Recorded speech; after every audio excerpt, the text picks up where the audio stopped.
বিসমিল্লাহ। নানা কারণে আলোচনা সমালোচনায় ছিলেন সাবেক রাষ্ট্রপতি মোহাম্মদ শাহাবুদ্দিন। মেয়াদ পূর্ণ হওয়ার আগে গত ২৪ জুলাই স্বাস্থ্যগত কারণ দেখিয়ে পদত্যাগ করেন তিনি। এর পরপরই গত ২৯ জুলাই ইসলামী ব্যাংকের ফরেন এক্সচেঞ্জ কর্পোরেট শাখার assistant vice president Mohammad Yasin Ali দুদকে তার বিরুদ্ধে একটি অভিযোগ দায়ের করেন।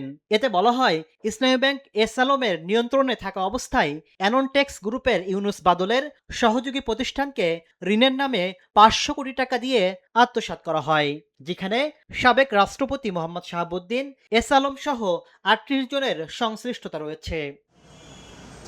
অভিযোগের বিষয়ে জানতে চাইলে দুদক সচিব বলেন, নতুন কমিশন এলে এ বিষয়ে প্রয়োজনীয় ব্যবস্থা নেওয়া হবে। কমিশন এই মুহূর্তে নাই।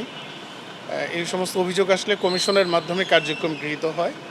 আমরা আশা করছি খুব দ্রুত কমিশন আসবে এবং এটার ব্যাপারে আমরা ব্যবস্থা নিব। এদিকে সাবেক রাষ্ট্রপতির বিরুদ্ধে দুদকে অভিযোগকারী ইসলামী ব্যাংকের কর্মকর্তা ইয়াসিন আলীকে সংশ্লিষ্ট বিভাগ থেকে সরিয়ে ট্রেনিং একাডেমিতে সংযুক্ত করা হয়েছে।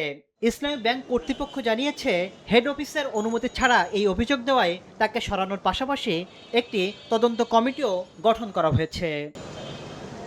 তাসলিম তৌহিদ, সময় সংবাদ, ঢাকা।